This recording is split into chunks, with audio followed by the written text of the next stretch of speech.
Welcome to the Freedom Fridays Project podcast. I'm Pete Clark, your host, the Whispers Guy. It appears that work expands to the time that we give it, and I started to explore how I was investing my time and effort, particularly on Fridays. It's evolved to an exploration and experiment with time, energy, attention and identity, and a mindset shift from I have to I choose to. So if you're interested in exploring some changes to the way that you invest your time and your energy, if you'd like some tips on the way as you make some changes perhaps to your identity, if you would like the freedom of I choose to away from I have to, then this is the podcast for you. So welcome to the Freedom Fridays Project podcast. So welcome to this week's edition of the Freedom Fridays podcast, where my guest this week is a new friend. It's somebody that I've only met very recently, only in 2D, and we kind of operate in the same field. We're in the same game, but perhaps we have a slightly different take on it. And I'm very grateful, because I could be seen as competition. I'm very grateful to have Karen on the show. Hi, Karen. Hello. Thank you for having me. I'm equally excited. I think when you're open-minded, you meet some great people doing very similar work. So I agree. I think we're more on the same mission as opposed to actually competitors. Great. Let's explore that out offline. Karen, I always start with the same question. Freedom Fridays is about ordinary people doing extraordinary things, moving from I have to I choose to, the big changes that ordinary people have made. What's the big change that you would like to share with us? Look, I think the journey for me has really been around, like for many of us, my mental strength and well-being. I've always in my working life worked hard and been really passionate about what I do. I've always had a pretty clear view of what I want to be, in the next phase. I've always had something that I'm really clearly working toward. But when I look back on the highs and the lows, the actual journey from launching my business to where I am now, I'd say that what all of that was typically about was my own mental makeup. So, the baggage I was carrying, traumas that were unresolved, and my relationship to myself and to the world around me meant that the way in which I was going about doing my job wasn't always sustainable. So, whether that be around emotional responses to situations or whether that be around my working habits and my working patterns, so getting to a place of burnout all the time, I really needed to learn to understand more about me and how my psychology works so that I can actually move some stuff on, be a better version of myself and live this life of being a business owner, an entrepreneur in a healthier way. So, I've been in business for 15 years. So I'd say along that journey, there's been a lot of change. I wouldn't say there was one big event. It was just this evolution, transformational change, if you like, over that long period. I've done about 30 odd episodes now. One of the benefits I get in doing these is I get to just have a conversation with like-minded people about this sort of stuff. So it's feels a little bit indulgent and self-indulgent, but I really can't wait to explore some of the things that you said. There's already many questions popping in my head.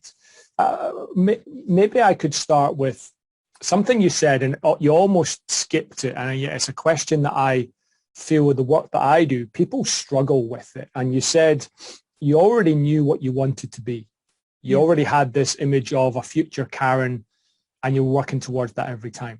Can you just maybe share with the listeners how sure were you and how did you do that? Because when we ask people, imagine your ideal self, a lot of people seem to struggle with that. Yeah, I think the key there is people think too far ahead. So I always had an overall sense of what the long-term me looked like, but I always knew what I wanted next. So, and what that meant was that what came after that could still be a mystery, could still be something that I would discover along the way. But what was always constant is I want to be good at what I am now.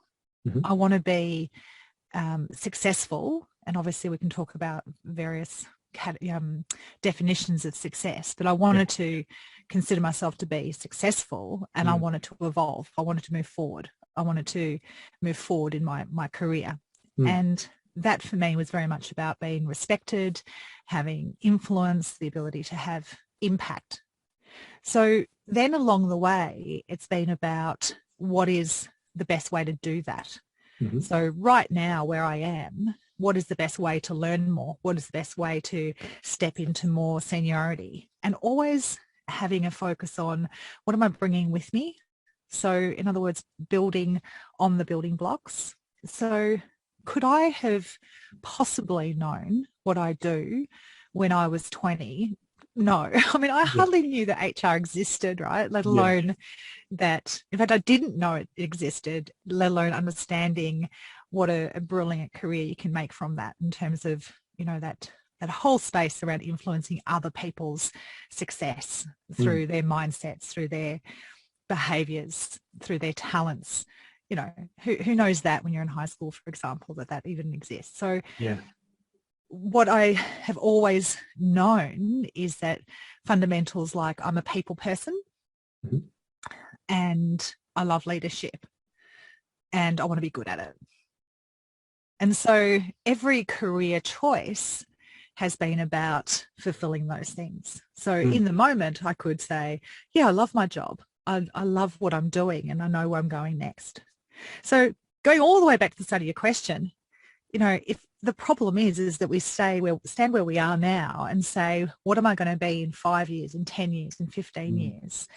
And the reality is we may not yet know. Yep, very true.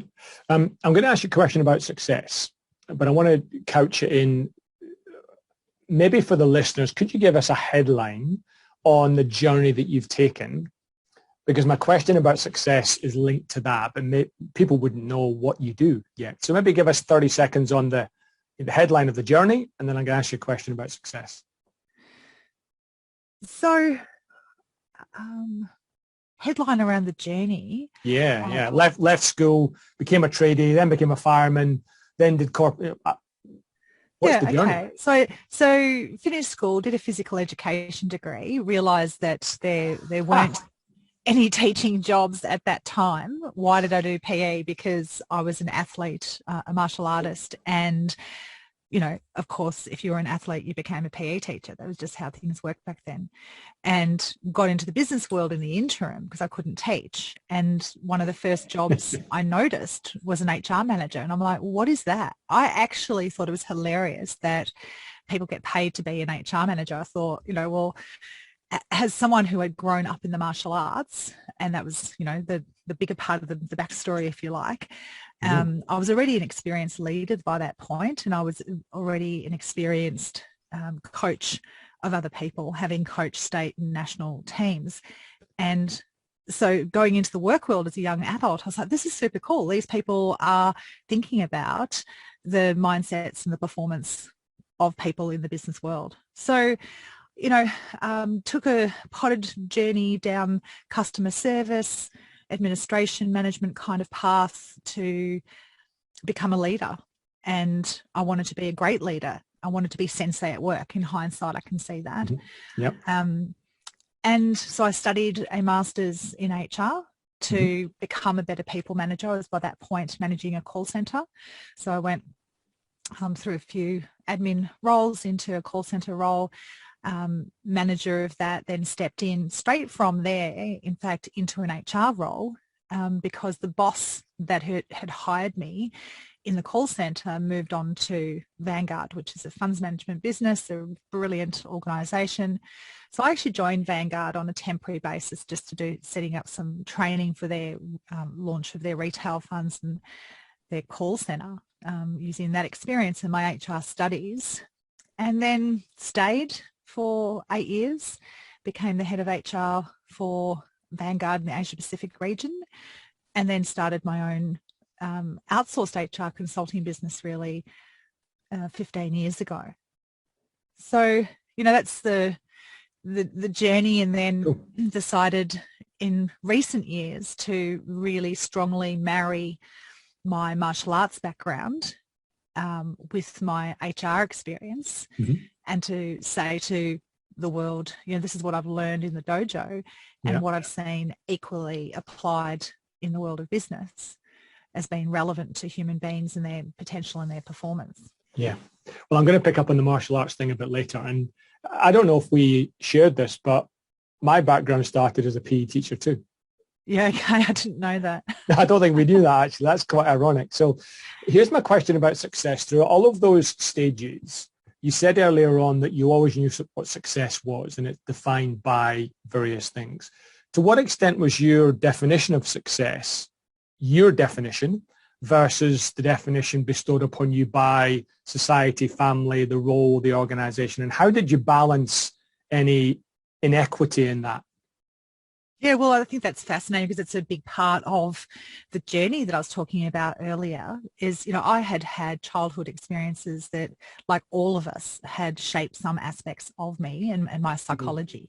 So what I've discovered in recent years is, I've had programming in my mind around unrelenting standards and self-sacrifice have been two that have been really quite significant, right? So we talk about success. Well, I never felt, at certain points in my business journey, I never felt good enough. I felt like there's another thing we have to develop. There's something I should have done quicker. I should have been faster to market on that. Why have all these people got all these big teams? I only have a small team. What does that mean about me and my success? And, so all of this internal dialogue around what should I be and am I enough was an incredibly powerful driving force between working too much, and getting to a place of burnout. Yeah. So I would say the more mature version of me, because I started the business when I was 35 and I'm now 50. I have to really think about that as to whether or not I'm 51. COVID's really messed with my perception of time and reality. Yeah. So I would say the version of me now says that success is a sense of fulfillment and a sense of peace and calm on an emotional basis, that I'm more able to respond to life's challenges without being sideswiped, or, I don't carry as much anxiety around pushing forward and achieving the next goal. So I'm still driven and ambitious to have an impact, to share as much as I possibly can with people about what I have learned and what I see can help them to be their best selves and to thrive. Yeah. But, very much want to optimize that impact, but to do it in a really planned, considered, well executed, balanced, happy way. Because I think there's that question of, am I enough? It's such a relentless question. It is. It's exhausting. It's exhausting. And I resonate with it for the journey I've gone on. And I think many people do. And I think whatever event has caused us to pick that up, there's hopefully an event that makes us to reframe that. And you've obviously gone through that. How do you navigate that messy middle bit? Or how did you navigate that from I've just got unrelenting standards, to the point where you're now, a bit calmer, a bit more centered and fulfilled? Yeah. That messy bit in the middle, when you've kind of got both things playing in both ears. Can you share how you navigated that, perhaps? Oh, totally. Because I think that is the whole story, right? Is that it's that process of discovery, and this is really building our self-awareness on a practical level. So it's building that level of awareness around, how do I operate? So where do these emotions come from? So I remember really clearly my husband, for example, saying, well, just choose how you feel about that. And I just thought that was, I remember saying to him, I can't choose my emotion. It's just, it is, right? That's how I feel about it. Yeah. And obviously, fast forward 30 years, because that was when I was very young, been with him for a very long time. And, I just think it's really funny that that's now at the heart of what I teach is we do have the power to choose our emotion. Mm. And so how do you manage that journey from being this one state to being on the other side of it? First of all, I would say the most important part is anchoring your focus to wanting to evolve. So self-mastery has been something that's always been important to me. I want to be my best self. I want to know that I can be proud of myself. So, having integrity and taking ownership for everything that you are, everything you do, your impacts, to me really matters. So I don't want to fool myself. I don't want to kid myself. Sometimes I'm completely blinded, like any of us are, and can't necessarily see myself in a particular moment. But as soon as I'm aware, I want to take ownership for it. So, and I think whether it's nature or nurture through the martial arts training, I've had this really strong desire not to want to give up. So I've been all the way down the bottom of the ditch where giving up on life itself has been one of the options being contemplated. And what I've discovered in that moment is there's still another voice, and the other voice is going, get your ass out of this danger zone, get yourself back home. What are you doing? So, and it's that aspect of me that has kept me battling through. And so it is, and then it's about getting help, getting guidance. So depending on what your journey is, it's about who are my mentors, who are my friends, who are my supporters, who are my fans, and who's my psychologist.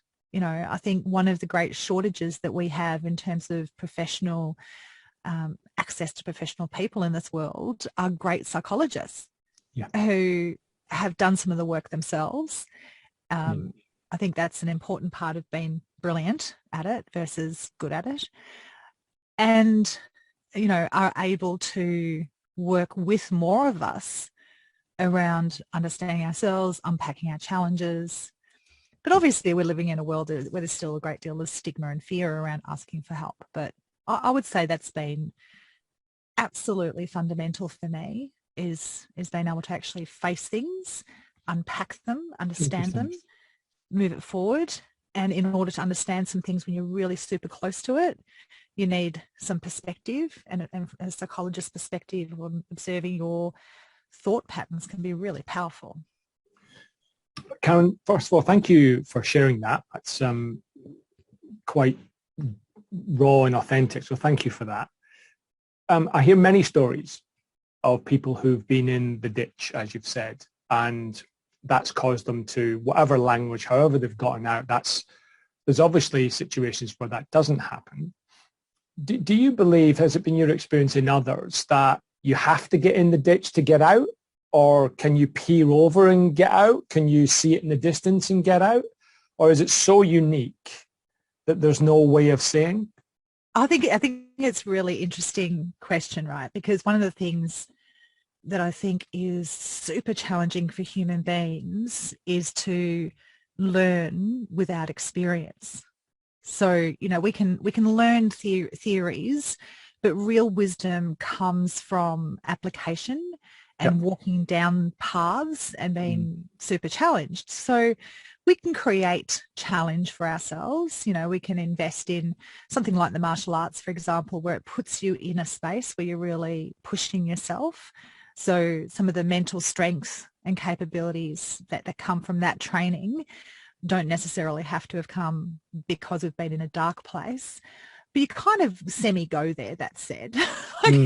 Your black belt grading when you can't breathe or stand up anymore and someone's still screaming at you is a pretty dark place on some levels. I bet.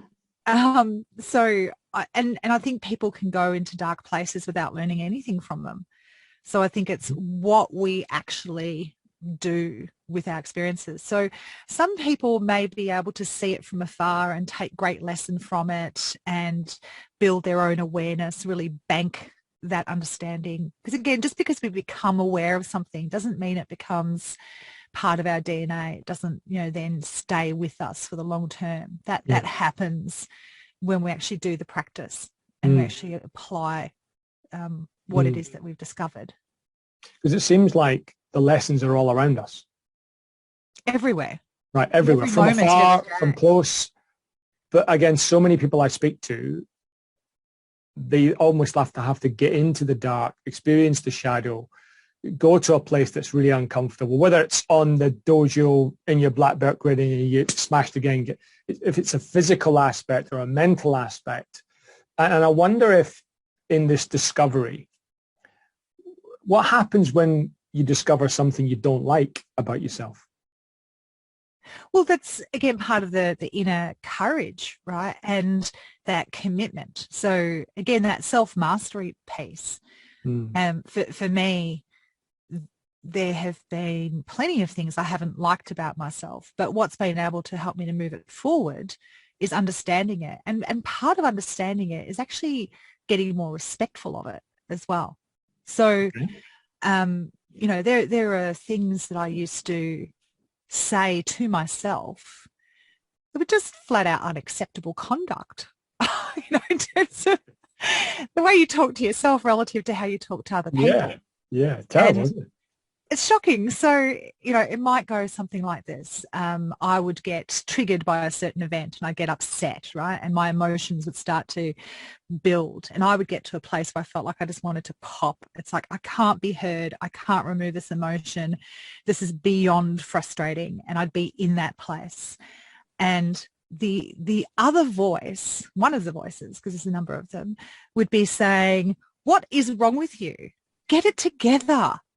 You know better than this. Like, just take a breath. No wonder people think you're ridiculous. No wonder people listen to your point of view. You give them validation of the fact that you're just emotional and therefore your point doesn't count.